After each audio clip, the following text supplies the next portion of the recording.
Bonjour à tous, je m'appelle Fernanda Suescun, bienvenue pour une nouvelle vidéo.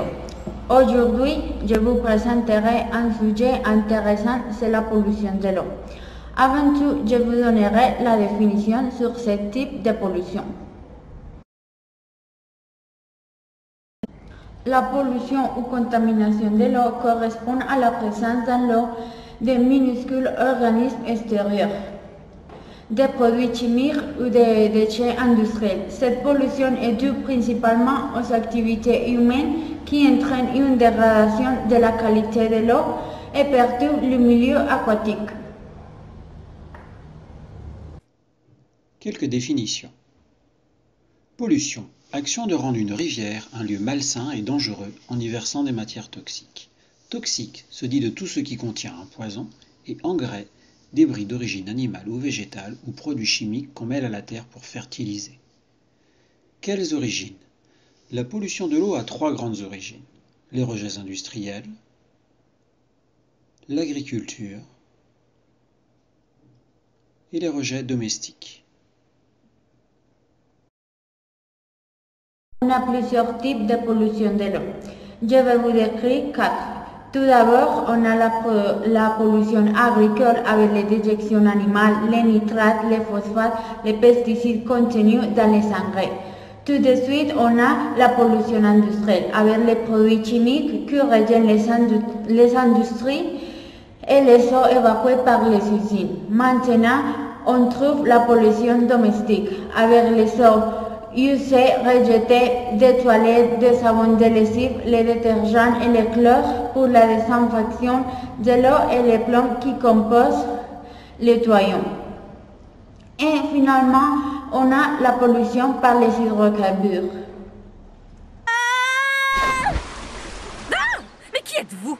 Je déteste qu'on me colle. Mais j'y peux rien. J'étais dans la main de Claude qui m'a jeté comme un malpropre dans la rue. Je me souviens juste de cette pluie torrentielle et me voilà collé à vous.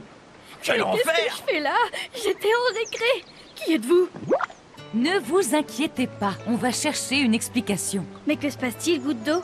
Mes amis savent tous d'où ils viennent, mais ne comprennent pas comment ils sont arrivés dans la rivière. Peut-être que certains ont été portés par le vent. Ou peut-être qu'un tuyau les aurait menés dans l'orge. Intéressant. Mais quel tuyau? Commençons notre enquête. Par où ont-ils bien pu passer? Regarde, Lilou. Près du caniveau, il y a une grande bouche.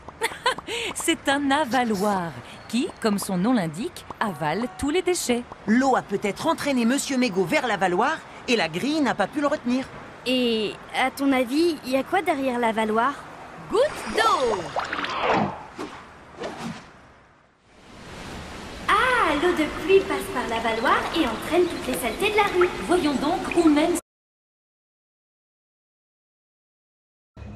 Désormais, j'aborderai les effets de la pollution de l'eau sur les êtres vivants.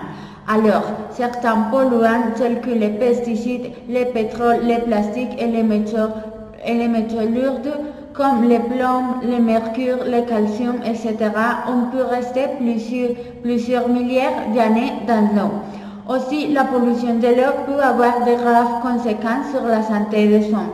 En effet, la présence de nitrates et de phosphates dans l'eau potable peut entraîner des maladies mortelles chez les jeunes et les enfants, tandis que les métaux les plus lourds, comme le mercure et le plomb, sont des produits très toxiques pour l'homme. Bras des ruissellements superficiels qui la conduisent sans tarder dans un cours d'eau.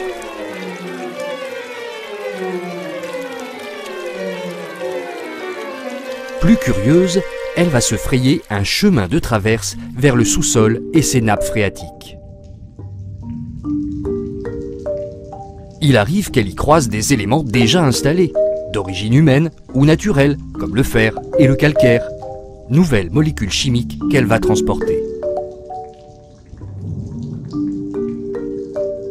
Le temps de son séjour dans le sous-sol et la nappe, elle fera de bonnes et de moins bonnes rencontres. Il peut s'étaler sur 5 à 20 ans, faisant de notre goutte d'eau le témoin et le traceur des activités humaines de cette période. Téméraire, elle peut encore emprunter des chemins longs et tortueux pour gagner les nappes profondes.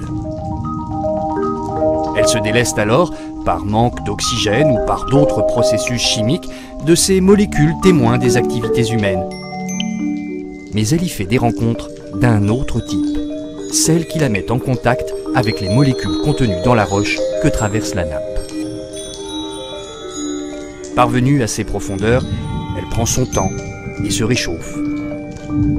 Sa résidence peut durer des milliers d'années, mais ce long séjour est bénéfique. La goutte d'eau acquiert les vertus et les singularités de nos eaux thermales et minérales. Mais tout voyage finit par parvenir à destination. Notre goutte d'eau sortira naturellement de la nappe par une source, ou bien l'homme viendra la prendre par la main en creusant un puits ou un forage. Elle rejoindra tôt ou tard l'océan, d'où elle partira pour un nouveau voyage sous forme de vapeur.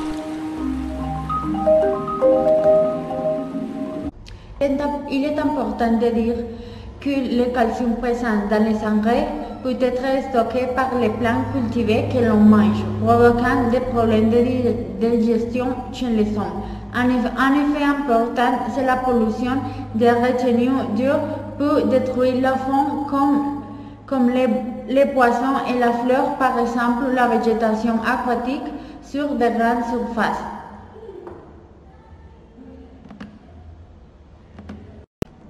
Un autre problème, c'est la pluie acide.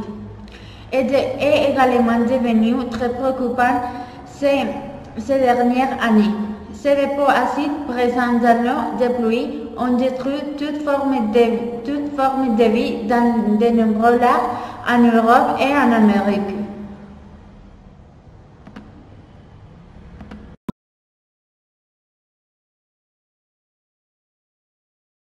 En conclusion, je dirais que la pollution de l'eau est un problème d'importance mondiale, car l'eau est vitale pour tous les êtres vivants. Nous devons en prendre conscience et prendre les mesures nécessaires pour la conserver.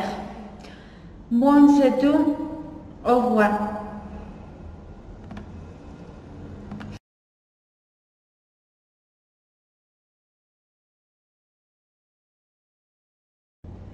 Les objectifs avec cette solution sont multiples. 1. Privilégier les activités les moins polluantes. 2. Améliorer les usages pour diminuer la quantité de substances utilisées ou rejetées, mais aussi intercepter les flux de polluants dans les bassins versants.